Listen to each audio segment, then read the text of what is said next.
Assalomu alaykum hurmatli anglag'uchilar. Xayrli kunlar.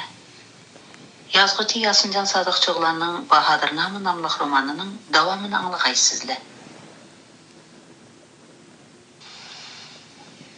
Xo'ja Nasiriddin Abaydulla Eshonning ham haybatlik, ham hashamatlik xonaqasi bugun Samarqand hukmdori Sulton Ahmad Mirzo bo'lganlik uchun aytavr boshqacha surlik tus olgan edi. Xonaqadagi yuzlagan murid muxlislar odatdagidan bakrak adab saqlashib, qattiqroq tanishdan ehtiyot qilishib, boshlarini sanglatqunicha yukinib o'tirishatdi. Xonaqaning mihrobida ko'zni yerim yumg'unicha kindikiga tushgan oppoq soqolining uchini o'ng qo'lining inchki quvvatsiz barmog'i bilan tinimsiz o'ynab o'tirgan Eshon qarmoqqa oldida tizilib o'tirgan Sulton Ahmad Mirzoning o'zira takallufga to'lgan arz shikoyatlarga quloq selayotgandek ko'rinadi. Toshkent yurishidan qattiq mag'lubiyat bilan qaytib kelgan Sulton Ahmad Mirzo hurmatli buzrukvorga Sulton Mahmudxonning gadankashligi, insofsizligi ustidan hadab shikoyat qilyotdi. Shu topda bu fojialik jang ahvolidan allaqachon xabar deb bo'lgan Eshonning quloqiga Samarqand hukmdorining shikoyatlari kirmaydi.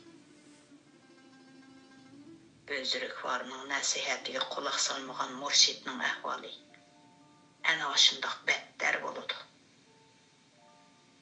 Eshon Sulton Ahmad Mirzoga adovat bilan qiyo qarab qo'yib, tilining uchiga kelgan gapni yutibdi. Biz sulton oliylarini ogohlantirganmiz, dedi u ta'addi bilan. Barhaq, dedi Sulton Ahmad Mirzo tovanchilik bilan beshini egib.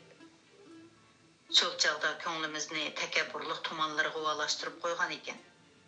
Amdilikda pushaymondan o'zga javobimiz yo'qdir. Buzrukvorimiz bu xazinasining ishkini ichib, kamina aqlsiz murtining takabburligini kechirib o'tgay hamda mushkuldan qutulishiga rahnamo bo'lg'ay. Shundoq Sulton Ahmad Mirzoning Toshkentga yurish qilmoqchi bo'lganligidan xabar topgan Xo'ja Nasiriddin Abaydulla Eshon xalifasi Mavlona Muhammad Qozini o'rniga mangdirib, sulton oliylarining Toshkentga yurish qilishi munosib emas. Marhum Sulton Yunusxon oliylari bilan tuzgan sulhiga amal qilib, Sulton Mahmudxon bilan sulh qilishib o'tgay.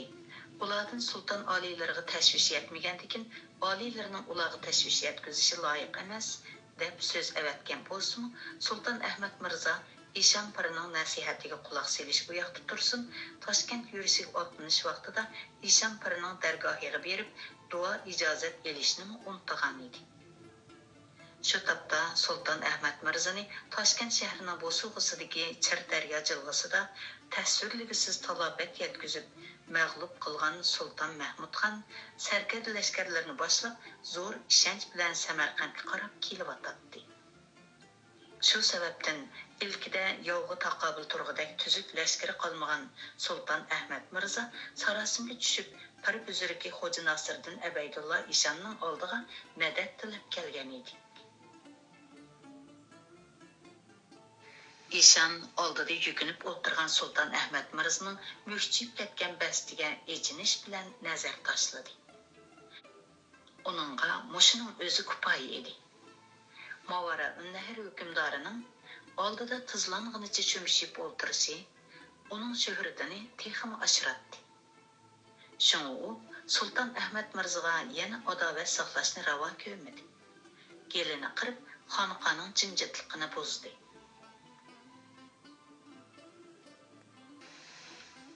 Qo'lidan ketgan narsani xopiliq va g'amkinlik bilan qaytarib olg'ili bo'lmas. Har kim ish qilishdan avval oqibatini o'ylashi, ehtiyotchan bo'lmoqi zarurdir. Ayb nuqsonni to'nug'uchilarning o'zirisini qabul qilib, hidoyat yo'liga boshlash bizlar kim sulh peshvolarining fazilatidir. Mushkulni oson qilish qo'yida Dargohimizga kelgan har bir murid murshidlarimizning g'am qayg'u ko'chisida sarson bo'lgan qo'llarga umid gullarini tutqizish paribuzuruklarning vojibatlaridandir.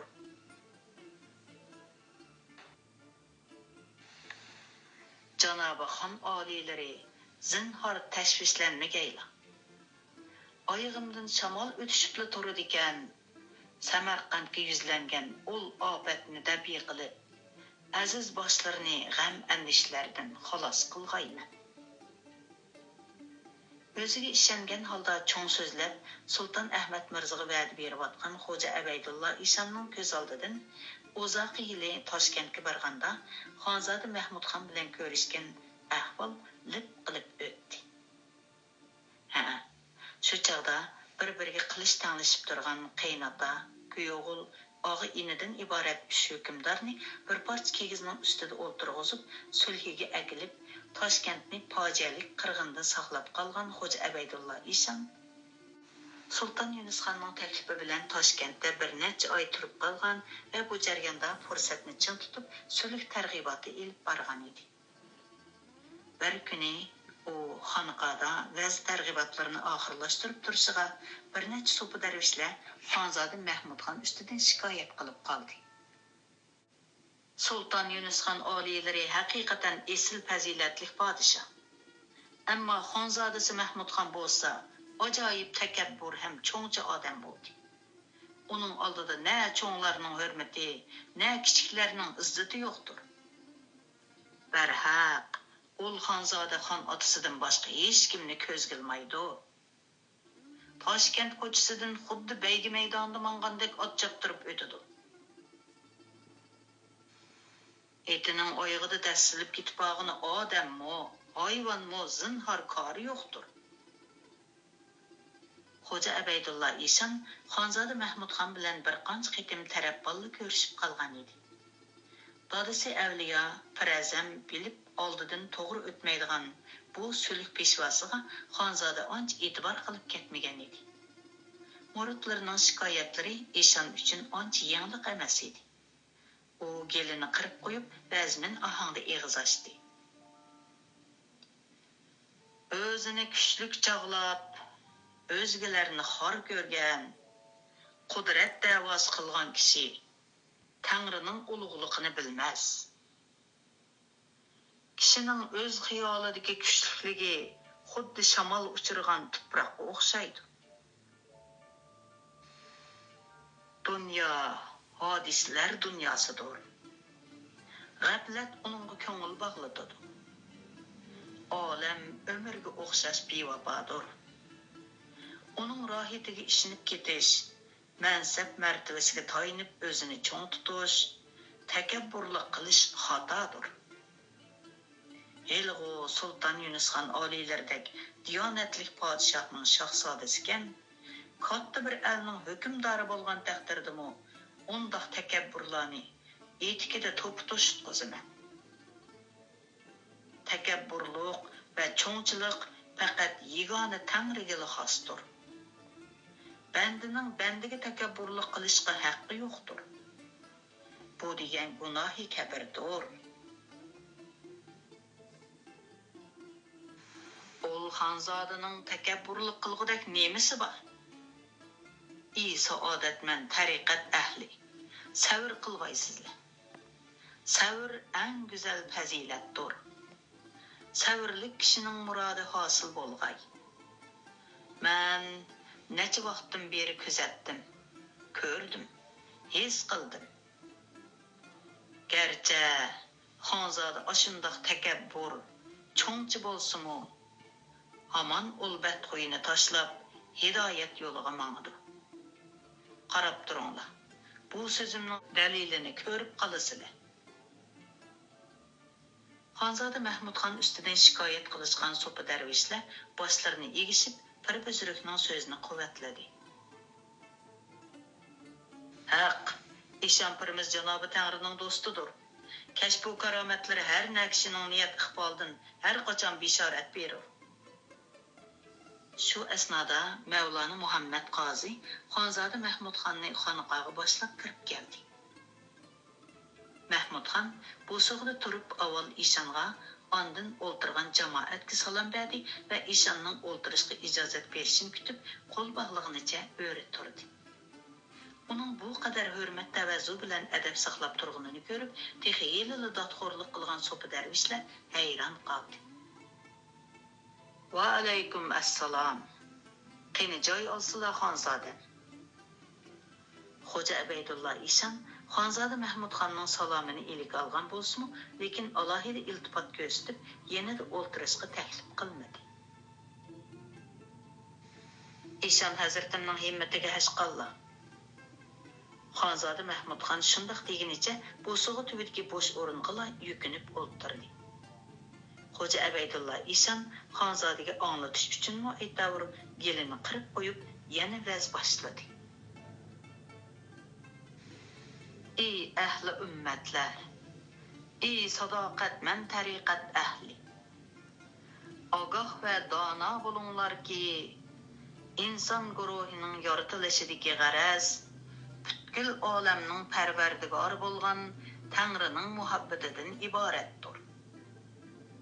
Banda bu olamdan ketganda pok va muqaddas Tangrining do'stlik va muhabbatini o'ziga hamroh qilib etkazsa, buningdan ulug' va sharafli davlat bo'lmas.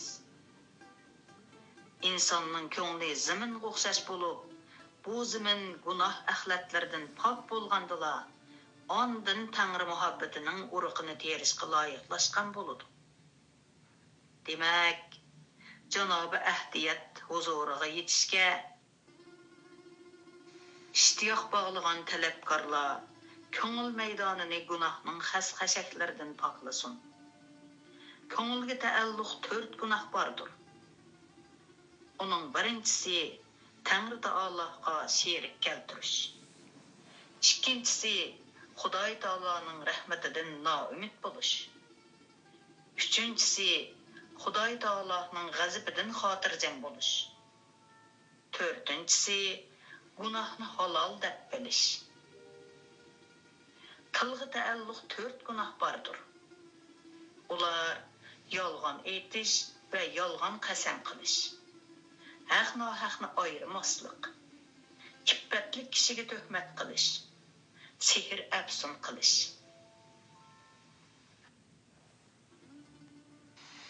Qo'lga taalluq 2 gunoh bordir. Ular o'g'irlik qilish, nohaq qon to'kish, qo'rsaqqa taalluq 3 gunoh bordir. Ular haroq ichish, yetimning haqqini yavilish, sudxo'rlik qilish. Xos o'rindagi a'zoga taalluq 3 gunoh bordir. Ular zino qilish, lavvati qilish, badjavozlik qilish. Bulardan boshqa ota-onasiga azor berish, ularning talab hojatlarini bajo keltirmaslik, para-buzurga ixlos qilmaslik, sarkashlik qilish, o'zini ulug'vor tutib olib takabburlik qilish, xaloyiqni ko'zga ilmaslik, mehr-shafqat, xayr-ihsondan yiroq turishmi gunohi kabir jumlasidandir. Sudxo'rlik degani jazonxo'rlik debdi o'zi hatto. Ishon xeyli uzoq so'zlagandan keyin panjaradan sirtqa qarab qo'yib so'radi. Namoz asrning vaqti bo'lib qoldimi qandoq? Shundoq pirim, dedi o'ltirganlar. Amin, dedi Ishon duoga qo'l ko'tarib. Duodan keyin Xo'ja Abaydulla Ishon namoz o'qish uchun o'rnidan turdi. Shu hamon jamoat mudirrid o'rinlaridan turishdi. Mihrobning yanida otashdan bor edi. Birarining to'nining peshi tegib ketdimi yoki to'nning peshi yalpitdimi aytavur, otashdondagi cho'g'dan chachirgan bir tal ushqun Ishonning yuziga chachiradi.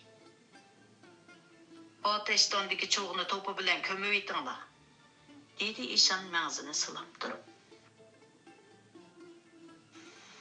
Bu xizmatga meni buyursizlar taqsirlarim, dedi eshikda turgan xonzoda Mahmudxon to'pi akirish uchun sirtqi mengizga tamshalgan bir nechalarni to'sib elib. Mushu bahonada Ishon hazratimning ostonasining tuproqini to'shish baxtiga erishib olay. Xonzoda gapini tugitibla oldirab sirtqa mangdi. Jamoat hayronlik bilan bir-biriga, ondan qoyillik bilan Xo'ja Abaydulla Eshonga qarashdi. Shu topda ular pir buzrukning texboyla yelg'u bir xonzoda ekan, katta bir elning hukmdori bo'lgan taqdirdimi, undaq takabburlarni etkida to'pi to'shitqiziman degan so'zni esiga ilishgan edi. Ayol o'tmay xonqoga kirib kelgan xonzoda Mahmudxon zarbob tonining etikiga usib kirgan to'pini otashdondagi cho'g'ning ustiga to'kdi va Eshonga qo'l berib murid bo'ldi. Bu ishlarni xiyolidan bir qur o'tkazib olgandan keyin Samarqandga lashkar tortib kelayotgan Sulton Mahmudxonga gapini o'tkazalishiga ishonch qilgan Xo'ja Abaydulla Eshon oldiga yolvorib kelgan Sulton Ahmad Mirzoga xotirjam holda va'da berib atdi. Hazrati Eshon pirimiz qudratli Tangrining do'stidir. Oson qilolmaydigan hech bir mushkuloti yo'qdir. dedi Eshonning va'dasidan hayajonlangan Sulton Ahmad Mirzo. Shu hamon xonqoda Xo'ja Abaydulla Eshonga beg'ishlangan madhiyalar tushma-tushdan yangrashga boshladi. Hazrati pirimiz mo'minlarning sohibinidir. Barcha mushkulot zimiston bo'lsa, Eshon pirimizning karomati uni illatadigan oftobdir. Hech kimning pirimizning amriga itoat qilmaslikka haddi emasdir. Pirimning amri Xudoning amri. Xo'ja Abaydulla Eshonning bir ikki qatim gelini qirib qo'yishi bilan uningga bas-basta madhiya yoqtirayotganlar bir tinli jim bo'ldi. Eshon bu ziyoda madhiyalarni yoqtirmagandek qiladi. Taqvodorlik qiyin, gunohkorlik uningdan va qiyin. deb eg'zashdi Eshon muridlariga salqin nazarda takshi qarab qo'yib. Chunki takabburlik va kibr, shahvat, hayosizlik, hamoqatlik, zulm, hasad, adovatning oqibati falokatdir. Ol falokatlardan saqlanganlarning bo'lsa, yo'liqqan qiyinchiliklarni yeniklatish, mushkulotlarni osonlashtirishga kepillik qiladigan bir yurish qo'g'dug'ichalari bordir. Gunoh va haromdan saqlanganlar bu dunyoda yaxshi madiyalarga erishganidek, oxiratda tugumas ajrlarga ega bo'lg'usi. Har bir qadamini pir buzruklarning nomini zikr qilib bosquchilar, har bir ish amallarni pir buzruklarning kengash maslahati bilan otqurg'uchilar va avliyo mashoyixlarning da'vatlariga quloq yopirmaganlar hech qachon pushaymon lo'qmasini tetimas. Ey ahli tariqatlar, ey saodat yo'lini tutquchi muridlarim, esinglarda bo'lsinki, inson nafsi degan shunchalik qiziq tunurki, uningdan mazzilik, yumshoq non to'qash, samsilarni pishirib yeyishga zinhor oldirmag'aysizlar. Unda qilmaydi ekansizlar, yoki neninglar kuyidi, yoki qo'linglar kuyidi. Demakchimanki, har kishi eng avval nafsi bilan ilishqay. Eng shirin, eng lazzatli ne'mat oxiratda. Ehtiyot va farosat ahlilari ko'zlarini har qachon hidoyat yo'lidan uzmaydi. Gumonliq va yomon o'ylarni paydo qiladigan ish amallardan saqlanadi va qochadi. Shu topda qaynanasi Sulton Mahmudxonning vahimasidan qutulish umidini butunlay buzrukvari Xo'ja Abaydulla Eshonga bog'lagan Sulton Ahmad Mirzo uning har bir ig'iz so'ziga butkul zehni bilan quloq solmoqda edi. Xo'ja Abaydulla Eshon uzundan uzun vaz tablig'ini oxirlashtirgandan keyin o'ziga cheksiz umid bog'lab talmirib o'ltirgan Sulton Ahmad Mirzoni xonaqoning orqa tarafidagi bog'ning o'ttirisiga selingan xilvatxonasiga boshladi. Toshkent Sultan Ahmad Mirzani zo'r talafotga uchratib nusrat qozongan Sultan Mahmud xon shu kunlarda bir tarafdan Shaybonixonning kuch bilan Samarqandga yurish qilishga tayyorlansa, bir tarafdan yilqi xushomadchi amirlarning g'albini qutlaqlab tuzgan turli bazmi so'rinlarda sharob ichib, ishqibozlik qilib, xudini bilmay qolgan edi. Shaybonixon hozir uning e'tiborliq, eng yaqin sarkardasiga aylangan edi. Sultan Mahmud xon o'sha bazmi barovatlarda Shaybonixonga yenidan o'rin beradi. Shu kunlarda marhum dadasi Sultan Yunusxonning dilkishi o'ziga ham ustoz, ham ot yo'lliq peshqadam amiri Muhammad Haydar Mirzaning o'lim musibetimi uning bu o'yin tomoshalariga faqat ta'sir ko'rsatmagan edi. Toshkentdagi o'sha jangdan keyin kesilib borgan sari ig'irlashib ketgan Muhammad Haydar Mirza ochiq hasrat yutib vafot bo'lgan edi. Musibat xabarini anglagan Sultan Mahmud xon barliq amir sarkarlarini yig'ib Mirza qasriga berib o'lim fatihasi qildi. Otasining o'limiga hozir ichib o'ltirgan do'sti Muhammad Husayn Mirza bilan Said Muhammad Mirzaga tasalli berdi.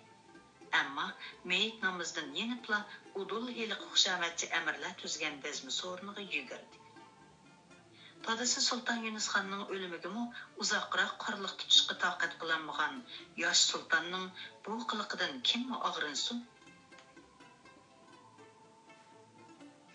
Muhammad Husayn Mirza bilan Said Muhammad Mirzaning dadasining oxirat ishlari bilan o'rdiga kelolmaganligi yilqi xushomadchi amirlar bilan Shaybonixon uchun tepilg'usiz fursat bo'ldi. Chunki Muhammad Husayn Mirza o'rdida bo'lsa, ular Sultan Mahmud xonga maqsad muddalarini xohlagancha deyolmaydi. Deyilgan taqdirdami Sultan Mahmud xon Muhammad Husayn Mirzaning maslahati bilan qaror chiqardi. Chunki o'rdining lashkariy huquqi Muhammad Husayn Mirzaning qo'lida edi. Sultan Mahmud xon bilan Muhammad Husayn Mirza o'rtasidagi cho'nqur do'stlikdan barliq o'rda ahli xabardor edi. Shuningdek, ular xonga Muhammad Husayn Mirzaning yomon gapini qilishga petinolmaydi. Xonning yanida Muhammad Husayn Mirza bo'lmag'achqa, ular go'yo terlari kengayganda bo'p qilishgan edi. Shunga ular bu qitimqi jangning g'alabasidan keyin Muhammad Husayn Mirzaning obro'yini tushirish, iqtidorini kamsindirish uchun Sultan Muhammad xonning oldida Muhammad Shaybonixonni ko'kka ko'tardi. Og'ziga tegmay maqtaydi. Ajr to'pini uningga taalluq qilishga urinadi. Shaybonixon janoblari haqiqatan lashkariy ilmda kamolatga yetgan sarkard ekan. Shuni deysizlar, Shaybonixon janoblarining tadbiri bo'lmagan bo'lsa, lakminglagan Samarqand lashkarlarini mag'lub qilishimiz tasga to'xtaydi. Shaybonixon janoblari qiblagohimizga bo'lgan sadoqatini haqdodiga yetkazdi. Lashkariy farosat deb mana mushuni deymiz. Jasoratimi ondan ziyod ekan.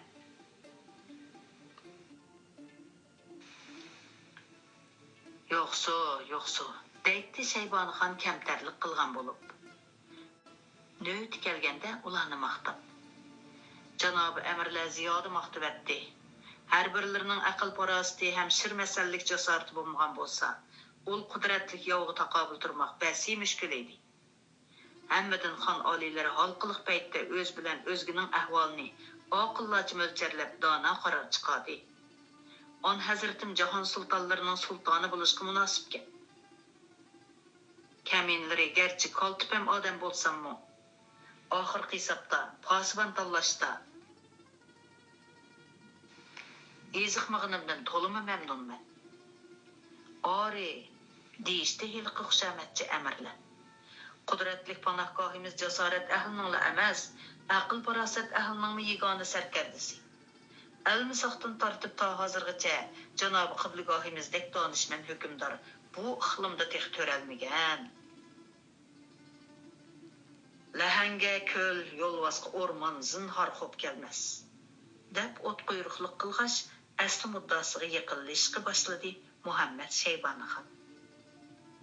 Garchi on hazratimning tasarrufida Mo'g'uliston, Turpan, Qomil, Ili Olmaliq, Turkiston va Toshkentdagi katta shaharlar bo'lsa-mu, Ammo hozirgi shoni shavkatiga yanada torliq qildi. Şunlaşqa g'alabini sirtimizdan qanoatlanib qolmay, darhol Mavara Nahir vodisiga lashkar tortib, Samarqand taxtigohini qo'limizga olmoqimiz to'limi zarurdir. Şol tapda sarkard lashkarlardan tamomi degidek ayrilib qolgan Sultan Ahmad Mirzning urushqidek rag'di qolmadi. Mushu fursatda yurish qilsak, Samarqandni oldimizga mono qadahni olgandek osonla olalaymiz-da. Buyuk saltanat taxtini Samarqandga barqaror qilib, qibligahimizni Mavara Nahirning yig'oni hukmroniga aylandira olamiz. Ondan ikkinchi qadamda Xorasonni, uchinchi qadamda Dasht Qipchoq dalosining ko'p qismini egilib yotgan Keray, Jonbekxondan iborat og'ini qozoq sultonlarining tasarrufini ilkimizga olsak, janobi qibligahimiz 18 ming olamdagi tangdoshsiz toji taxt egasiga aylangusi.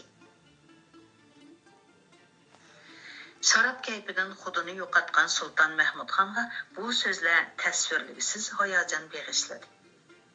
Shu topda u o'zini allaqachon o'sha zamin mamlakatlarning hukmroniga aylangandek tuyg'uga kelib qolgan edi. Tayyorliklar puxta bo'lsin. Yanimda tangdoshsiz bahodir sarkardlarim turgan yerda nimidan g'am qilatdim? Alloh xolisa Samarqandga pot yaqinda lashkar tortimiz, dedi u kayflikda qalvalashgan tilini chaynab. Bir oyga yetmagan mushu qisqagina vaqt ichida Sultan Mahmud Xonni butunlay changiliga ilib olgan xushomatchi amirlar ordining muhim devon mahkamalariga yaqinlarini xizmatga tavsiya qilib, buning badaliga shaxsiy xazinalarini oltin kumushga to'ldirib ulgurgan edi. Lashkari divanda sarkardlik martabasiga erishgan Muhammad Shaybonixon bo'lsa, agashtirib kelgan 300 xos navkarining sonini allaqachon 3000 dan oshirib, lashkari divonni asosan ilkiga ilib bo'lgan edi. Sultan Mahmud Xonning bo'lsa, na ordining, na lashkari divonning kundalik ishlari xiyoliga kirmaydi.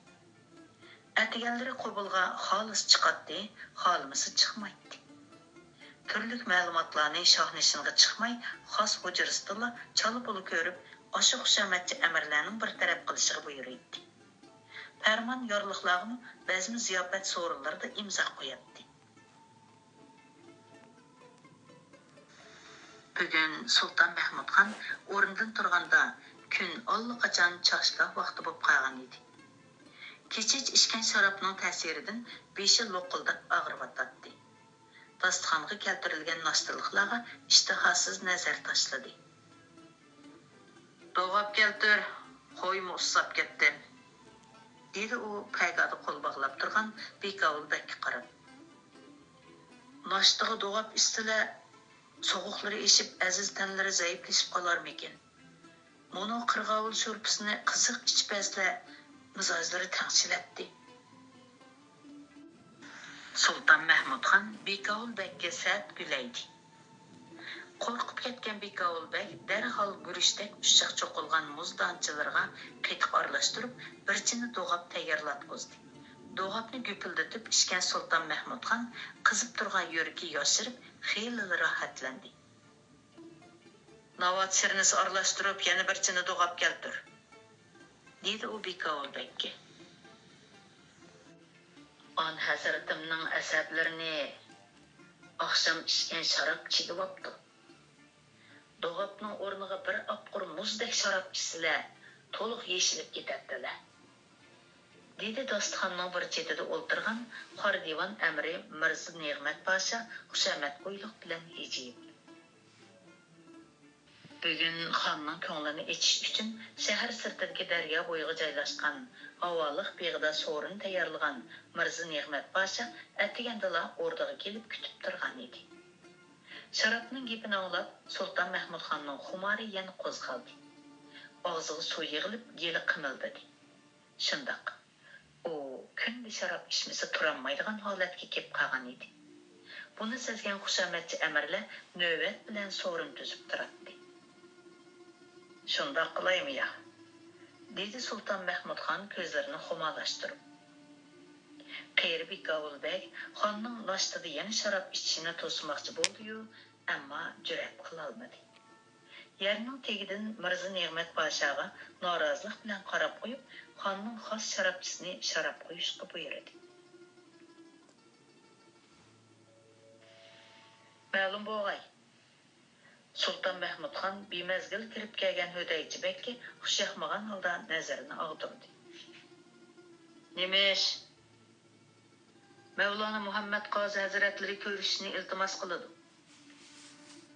Mevlana Muhammed Qozining ismini anglab, Sultan Mahmud xon bir tilla esini yig'di. Ayni yili Sultan Ahmad Mirza bilan Sultan Yunus xon va Umar Shayx Mirza o'rtasidagi yuz berish ehtimoli bo'lgan jangni to'xtatib, ularni sulhiy tuzishga ko'ndirgan Xo'ja Abaydullah Eshon bir mazgil Toshkentda turgandan keyin Samarqandga qaytishida Sultan Yunus xonning talabi bo'yicha Mevlana Muhammed Qozini Toshkentda qoldirib qo'ygan edi. Sultan Yunus xon Mevlana Muhammed Qoziga alohida izzat ko'rsatib, Xonzoda Mahmud xonni uningdan sulh ta'limotlarini o'rganishga buyurgan edi.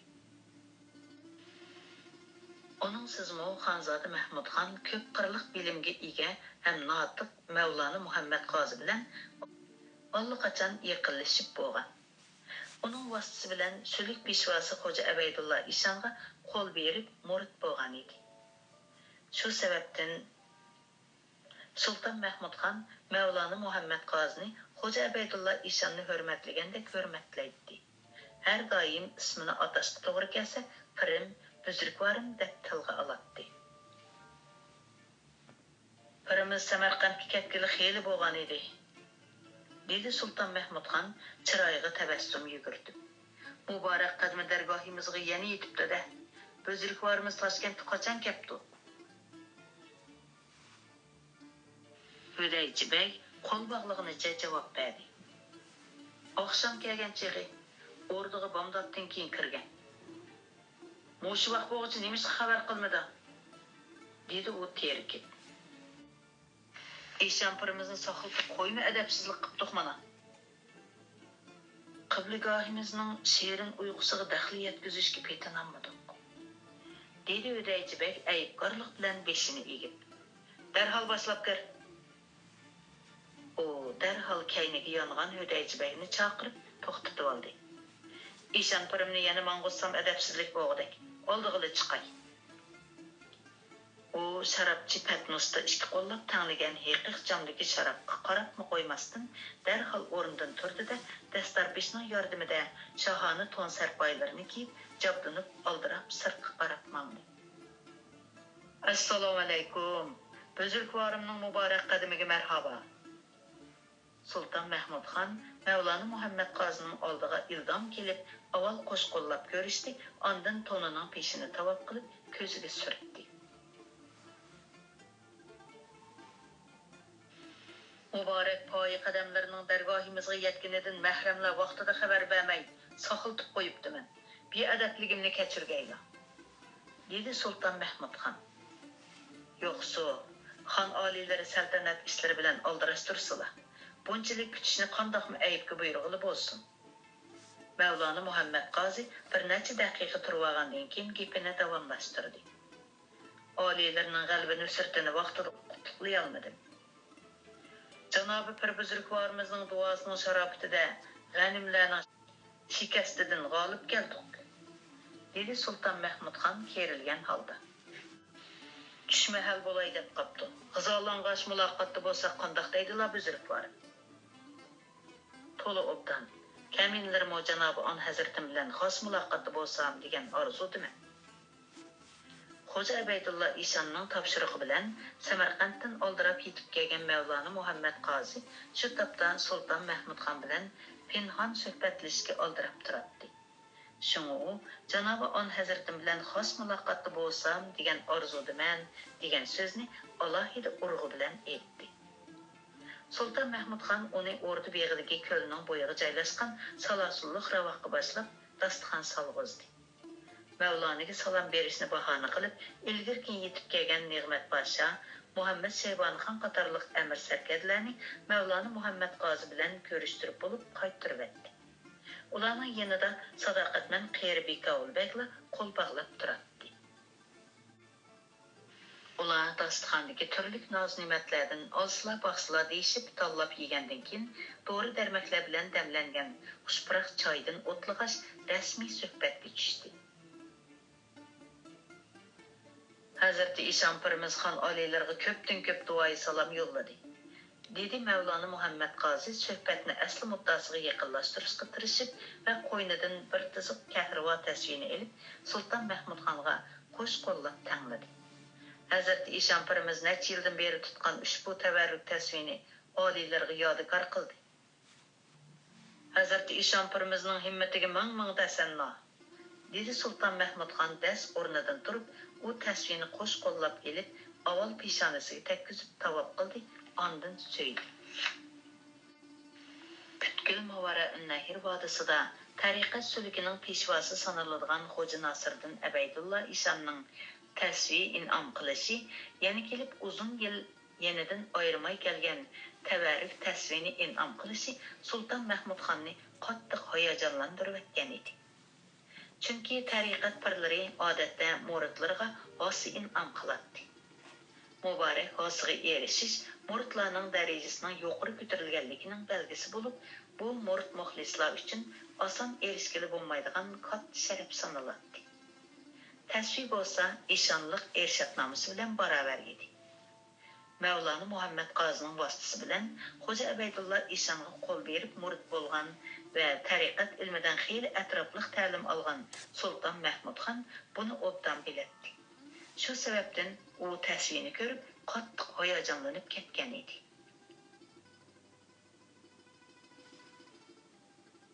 Sultan Mahmud xonning chiroy ifodasini ostirdan kuzatib turgan Mevlana Muhammed Qazi fursatni ching tutib asli muddasiga ko'chdi. Hazrat Ishonpirim kaminlarini Sultan Ahmad Mirzo oliylarining huzuriga avatib, uni niyatidan yenishga ko'p nasihat qilgan bo'lsa-mu, lekin Toshkentga qilingan jazo yurishini to'sib qilishga muvaffaq bo'la olmay, to'liq ranjigan edi. Har nima bo'lsa, yagona qudrat egisi, paxtaning ichida o'z saqlaydigan karomati bilan on hazratimni aziz va mumtoz qildi. Mumtoz boshqalardan ustun turg'uchi, imtiyozliq deb izohatda. Hazreti İşampırımız bilan Janobi Buzurgvorimizning duosi kamina muridlarining jangda g'olib kelishimga sabab bo'ldi. Dedi Sultan Mahmud xon xushalligini yo'shirmay. Kaminalari ushbu yoqqa mengishdan bir kun muqaddam Hazreti İşampırımız bilan xilvat xonasida muloqotda bo'ldim. Deb gap boshladi Mevlana Muhammed Qazi. Hazreti İşampırımız shundoq dediki: ey Mevlana, bugün kecha jimiki murid murshidlarimning talabini Janobi Husni mutlaqqa yetkazish muddasida e'tikobda o'tirgan edim. Birdinla ko'zim sherim bir uyquga asir bo'lgandek bo'ldi. Uxlab qoldimmikin desam, to'limi sagak ekanligim o'zimga ayon. Ammo ko'z oldimda xuddi tush ko'rayotgandek bir manzara zohir bo'ldi. Qarag'udek bo'lsam, Toshkent tarafdan Samarqand o'zira tuman degan bahodirlar sap-sap bo'lib kelib etibdi. Ularning mingan otlarining kishnishi butkul jahonni bir opdi. Bular kim bo'lg'iydi endi deb qarag'udek bo'lsam, ul bahodirlar sepining eng oldida Sultan Mahmud xon oliylari kelayotgandek. Ammo mingan eti to'limi o'ruq, qirchang'u. Xon oliylarining chiroyimi so'lg'in. Xon oliylar nimancha qirchang'u otga minib olgandi, o'zimi so'lg'in ko'rinadi deb sinchilab qarag'udek bo'lsam, xon oliylarining yuz ko'zi qip-qizil qonga bo'yilib ketibdi. To'lab ahvol so'ray deb turishimga atrofni birdinli qora bulut qoplab, oliylar bilan tumanning bahodirlari tuyuqsiz g'oyib bo'lib ketdi. Darhol esimni yiqqidek bo'lsam, o'zim yolg'iz etikobda o'ltiribdiman. Buning tushim yoki ko'rgan kashfu karomatim ekanligiga jazm qilolmay, to'limi beorom bo'ldim. Ammo buning Sulton Mahmud xon oliylari uchun yaxshilikdan bishorat emasligi yodimdan kechdi. Shuning bilan oliylarga yuzlangan balo qazoni dafiy qilish uchun durud o'qib kechini tongga o'ladim. Mana shu topda o'zlarini dargohimga chaqirib turibdiman, dedi. Qarag'udek bo'lsam, Hazreti İşampirimizning chiroyini to'limi parishonlik cho'lg'ulabdi. Ey pir büzürüp, Sultan Mahmud Han alileri özlerine kol bergen zamanımız sultanlarının bahadırıdır. Ol alem bana yüzlengen bala qazani karametler bilen depi qılğayla dedim. Hazreti İşampırımız, ey Mevlana, kemine tolumu yıraqdı mən. Pəmimcə Sultan Mahmud Han alileri bu qitimqi nüsretinden keyin Samarqandga leşkar tatışqa tayyorlanıp atqan boluşı çoqum. Agar şundaq bolsa, keçiden körgənlərim Han alilerine yüzlengisi bala qazanın bişarıtıdır. Ol bala qazanın aldını alımız deydikenmiz, Han alilerini bu niyetinden yandırmaqımız zörür. Samarqand Sultan Mahmud Han alilerinin hidayet menzili emas, balkim halokat menzilidir. Sili derhal Toshkentga qarab yo'lga chiqsizlar-da, Han alilerine nasihat kalamimizni yetkizsizlar. Gerçi hazır Sultan Mahmud Han alileri bilen Sultan Ahmet Mirza alileri o'ttirisida adovat paydo bo'lgan bo'lsa-mu, ular yanada urug' tuqqan qarindoshlardir. Ularning bir-birini afu qilish, hurmatlash yo'li bor. O'ttirisidagi adovat o'tini zinhor ulg'aytmag'ay. Bo'lmasa har ikkala xonning saltanat taxtiga zo'r baloy afat yuzlangusi. Bo'libmi Sultan Mahmud Han alileri qilchilik yengiltaklik qilmay, merhum cennet makam pederi, saadetmen murşidimiz Sultan Yunus Han alilerinin ba'di qasamlarga rioya qilib, el yurtni, taxt saltanatni bala qazadan saqlag'ay. Hem şunu Han alilerinin samiga solsildiki, öz vaqtida Sultan Yunus Han alileri tuqqandarchilik imoratini qarindoshlik uli bilan mustahkamlash uchun merhum Sultan Ebu Said Mirzaning farzandlari bo'lmish 3 amirzodani o'ziga kuyovg'il qilib ota bola bo'lishgan erdi. Keyin bu ota bolalikni haqdodiga yetkazish muddasida Sultan Mahmud Han alilerga Sultan Ahmad Mirzaning malikasi Qoragöz begimni so'ratgan bo'lsa-mu, bu ish ro'yobga chiqmay ormonda ketdi. Amdilikda bu ishni biz ro'yobga chiqaraylik. Sultan Mahmud Han alileri bu ota muddasini muhim bilib, bizning pirliq martabamizga rioya qilib, Samarqandga lashkar tortishning o'rniga to'y karvoni tortib, Malika Qoragöz begimni nikohiga elib, Sultan Ahmad Mirza alileri bilan ota bola bo'lishqay. Şol chaqdala Xon alileri beshiga soy tashlab turgan balo qazodan qutuladi. Taxt saltanati ro'naq topadi deb muddasini bildirdi. Bilmadim, Janobi An Hazratim, Hazrat Ishampirimizning bu nasihatiga nima deydi ekan? Sultan Mahmud Han Mevlana Muhammed Qozining dastlabki so'zlarini anglab, vahimaga tushgan bo'lsa, keyingi so'zlarini anglab, xeyli yengillab qoldi.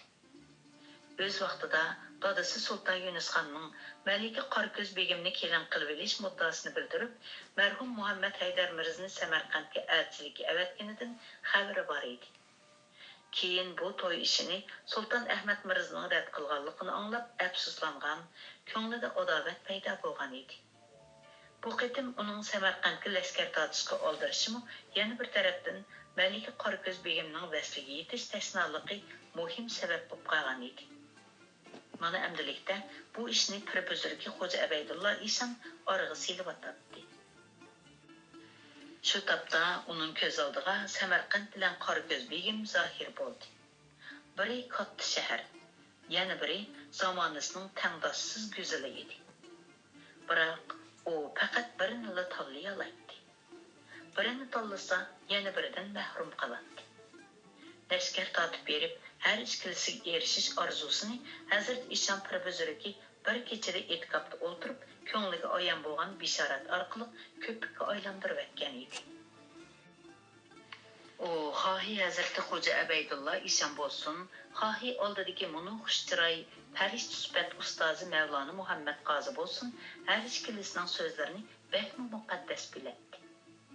Butkul Mavara Unnahir vodisida avliyo Tanrı'nın dostu deb ta'riflanadigan Xo'ja Abaydulla Ishonning ko'ngliga oyon bo'lgan bola qazo bisharati uni qattiq vahimaga sepib qo'ygan edi. Shunga u allaqachon Samarqandga lashkar tortishdan voz kechib bo'lgan edi. Samarqand go'zali Malika Qoragöz begimni nikohiga elish ishi uning ko'ngliga xeyli tasalli bo'ldi. Vujudiga vahima paydo qilgan tashvishlarni birdan tortib o'tdi. Kəmini morutlarının Hazreti Pirbüzürklərinin nəsihətini anlamaslıqı neymi həddi? Deydi o təvəzzü bilən beşini egib. Hazreti İsa'm Pirimiz maqul görgən işlarni ro'yobga chiqarishga har qachon tayyormiz. Kəmini morutları g'ayibdan bexabardir. Buni Tangrining Rasuli va Tangrining zimindagi soyisi bo'lmish Janobi Pirbüzürklər biladi. Sultan Mahmud Xonning osolli ma'qul kelganidan hayajonlangan Mavlona Muhammad Qozining chiroyida mamnuniyat kulgisi jilvilandi. Janobi on Hazratimning bu qaroridan Hazrat Ishon Pirimiz ming marotaba rozi bo'lur. Pir rizosi Xudo rizosi emasmi? Ey qudratlik olam panoh. Ibodat, ya'ni bandichilik qilmoqning haqiqiy ma'nosi ojizlik, shikastalik va hojatmanlikdan iboratdirki, u Xudoy taoloning ulug'ligiga, Pirbüzürklərning haqliqiga bo'lgan ishonchini ko'ngillarga soladi. Bundaq saodatning paydo bo'lishi muhabbatga sabab bo'ladi. Muhabbat demaklik vatan, yurt, qarindoshlik, saltanat va umrlik hamroh xotin muhabbatini o'z ichiga oladi.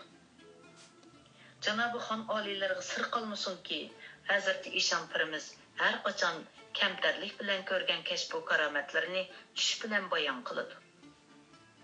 Gar Pirimiz yiroqda bo'lsa-mu, har qachon oliylarning g'amini yeb, niyat iqbollari uchun boshqa turgan, uning bu mushu javoblarining o'zi kifoyadir.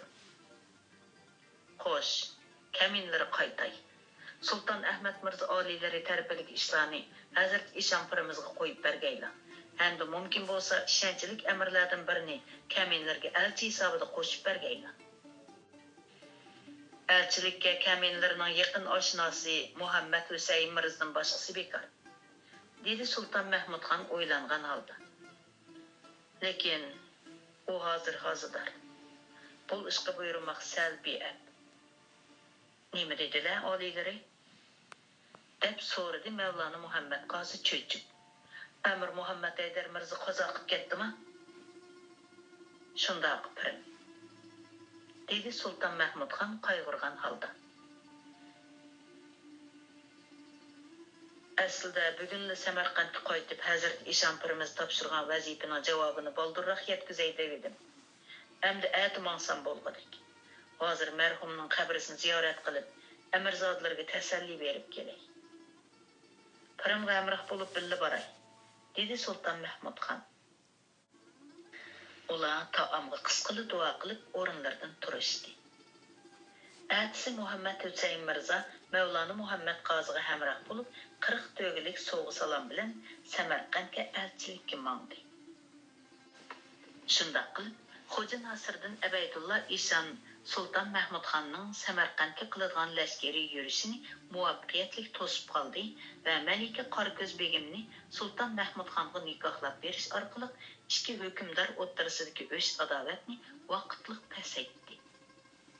Sultan Mahmud Xonning qo'li bilan Samarqandga lashkar tortish planining kutmaganda sug'uchilashganligini ko'rgan Muhammad Shaybonixon ochiqini zahar yutgandek yutishga majbur bo'ldi va shundaqdimi fursatni ching tutib, chegirda yuz bergan kichikkin ishlarni ko'ptirib ma'lum qilib, yo'qolan bahona sabablarni ko'rsatib, Sultan Mahmud Xonni Dashtqipchoq dalosi bilan Turkiston orliqida turayotgan qozoq xonlaridan Keray va Jonbek xonlarga qarshi lashkar tortishga ko'ndirdi-da, oldirab tenab bir tuman lashkarni elib Toshkentdan yurib ketdi.